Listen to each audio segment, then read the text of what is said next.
Hey YouTube. Really? Mr. Keto Diamond here. Standing beside me is the Keto Guru. I forgot her name. Keto Diamond. Is it Keto Diamond? Mm-hmm. I should remember that. I know y'all do. This is day 71 of our keto and fitness journey. A lot to talk about. I had a doctor appointment today. 71? Yep. I thought it was 61. Nope, 71.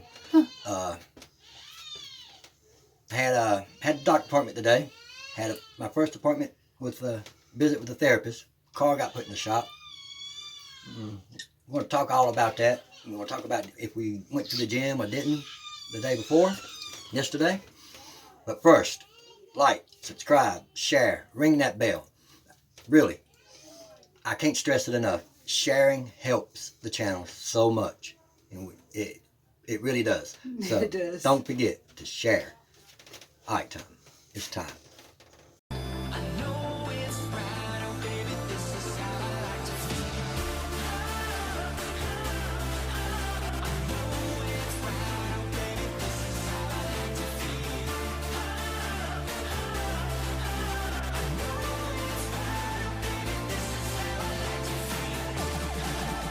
To get ready to go eat. I had a performance nut butter and a slim fast fat bomb and a little bit of pork rinds because he's taking too dang long. He's having a double cheeseburger at East Coast Wings with a side salad and ranch. He has also had quite a bit of celery.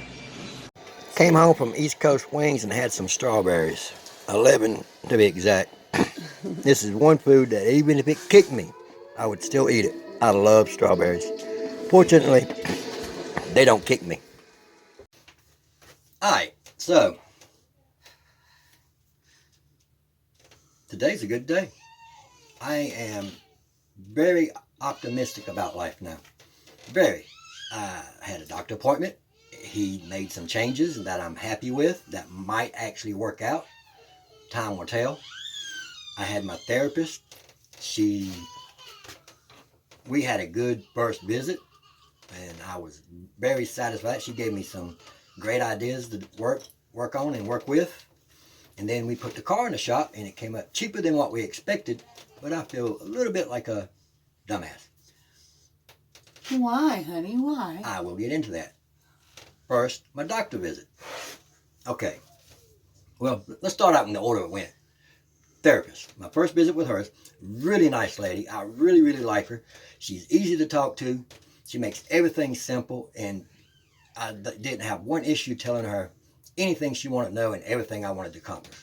It was like talking to your best friend. So I think she is going to help me a lot. I think she's going to help me get stress off her because most of the stress in her life is caused by me. Not meaning to. I don't mean to. It's just issues that I've had that we are just now recognizing that has gotten a little bit worse and that I need to address. Mostly anxiety. That I pass on to her. Don't mean to, but I can't help it. And you know, we've talked about this before, and that's why I'm getting the help I need, because I care about her health and everything else and her sanity, and I'm driving her nuts. But she's given me some great ideas that I'm gonna work on. Like for one, that when I got an issue with something she's saying or doing, to write it down. Mm-hmm. Writing in a journaling is just really good for you. It's very helpful for your mental health. Because it's like I told her, we can talk about an issue that she's doing or saying or something she said that bothers me. We can talk about it. I can come to terms with it. But then a few days later, I'm not in terms with it no more. And that don't make sense to me. I don't know why I do that.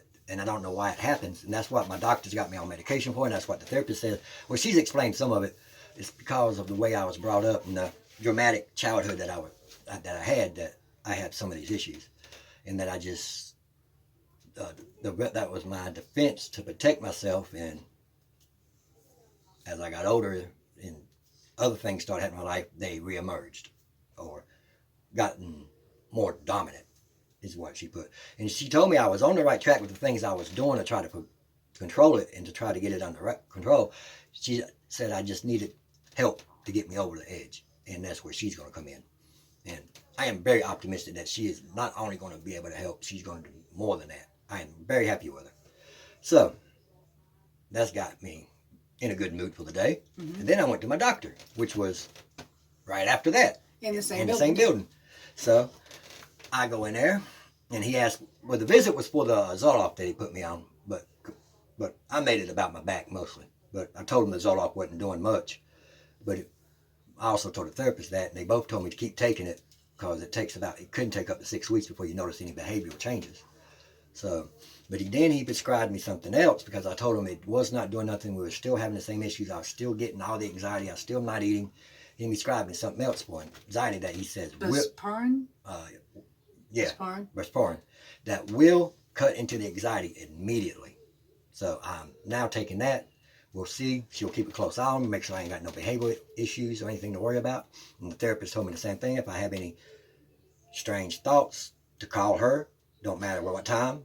You always have to be careful with any kind of depression and antidepressant, any kind of medication like that. You have to monitor somebody for suicidal thoughts and tendencies, or major changes in behavior. And I don't like taking this stuff, but I feel like I need it because I have been trying for about 6 months now to control some of my dark urges. No, I'm saying they're not dark. Yeah, let's not say dark urges. That sounds terrible. They're my stressful urges, where I'm okay, then I'm not. I'm okay because with her, we'll talk about it and she thinks it's over, and then a couple of days later I'll bring it back up. And we don't talk about it for 5 or 10 minutes. We talk about it for 5 or 6 hours. And I just have trouble letting things go. But then I'll come to terms with it. I'm like, I'm okay with this. But then a thought will pop in my head that, well, I really wanted to do it this way. And then it will stay there and it will grind on me. And then I'll be like, he'll put it on me, and we'll just start lose talking my about mind it. after a while. And I hold my patients pretty good for the first hour or two. But once we start going in circles again and again with the conversation, after about 3 or 4 hours, my brain just... And I get it. It's not her fault. It's my fault. But it's not... And like I try to explain to her, it's nothing that I control. I try my best to control it and not do it. But I get to the point where I can't help it. That's where the OCD comes in. And that's what the doctor says. That's why I can't help it, is because of my OCD. And that's what the Zoloft was supposed to be for. But the anxiety medicine is supposed to cut it out completely. And we're going to see.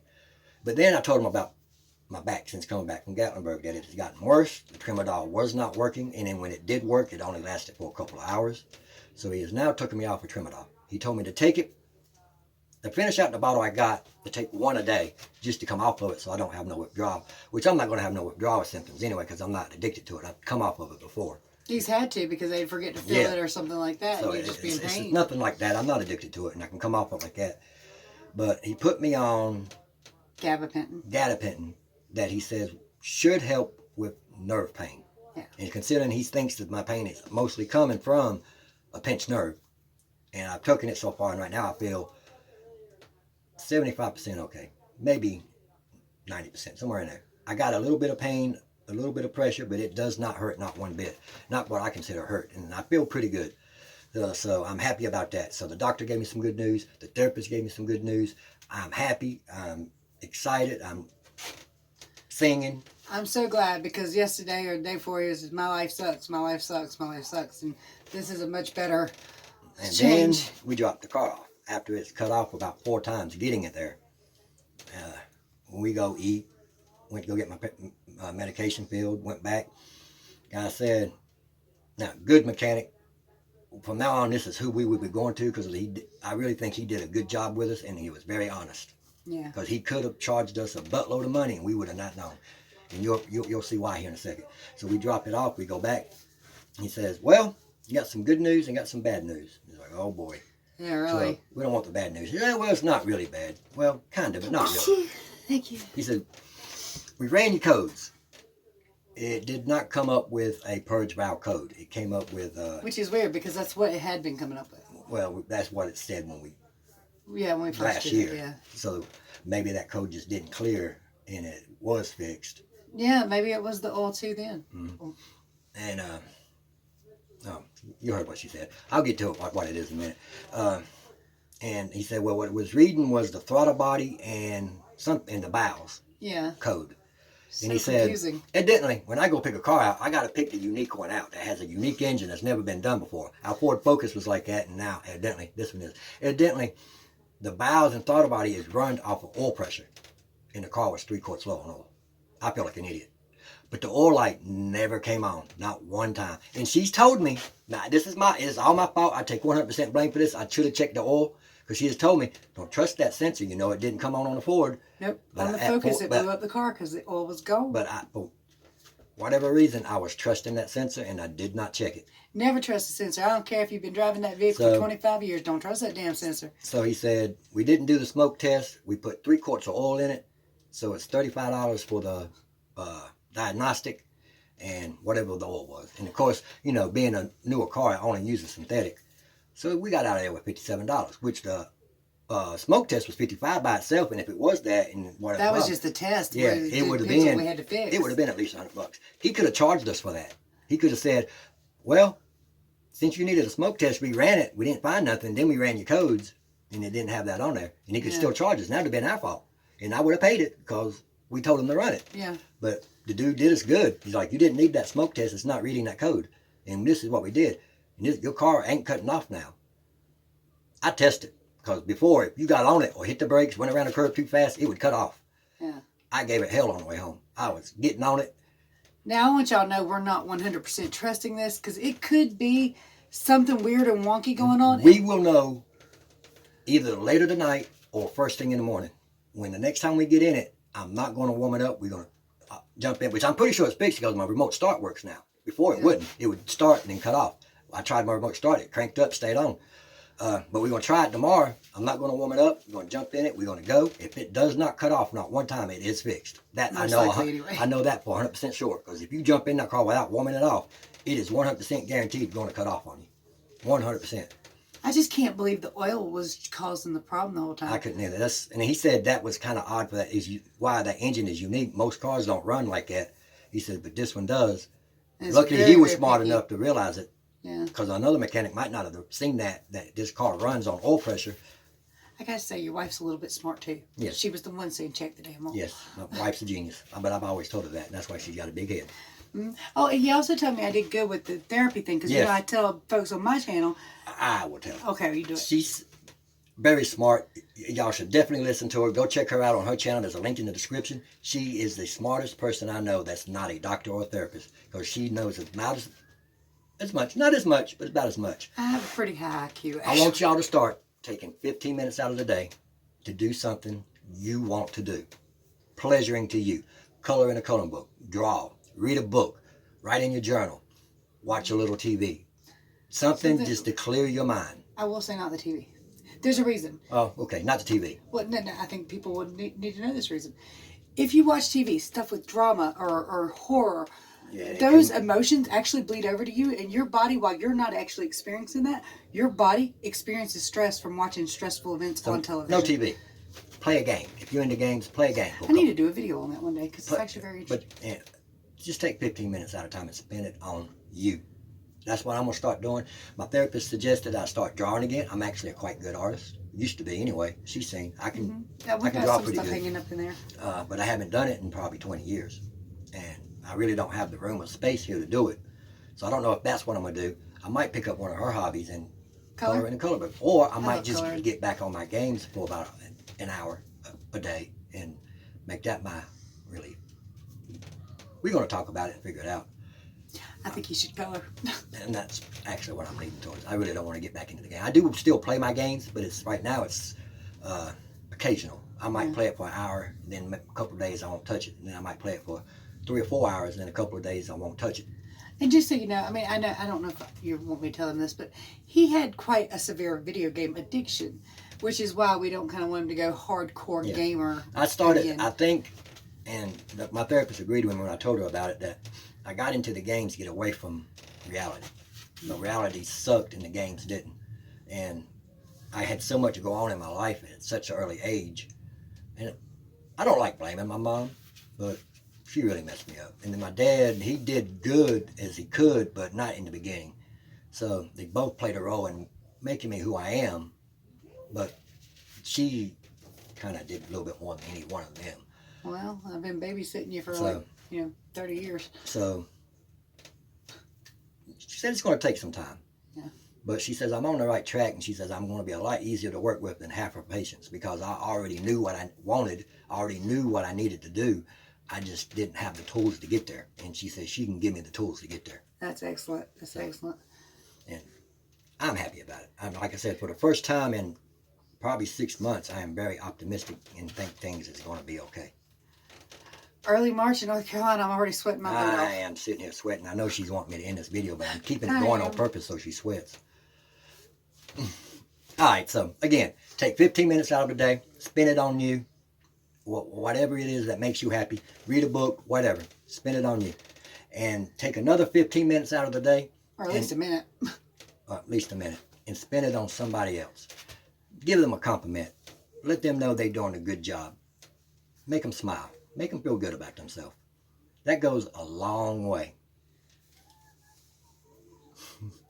I love her. Also, check the description for some goodies. Some performance nut butters. Those things are really good. Y'all should check them out. There's a link in the description.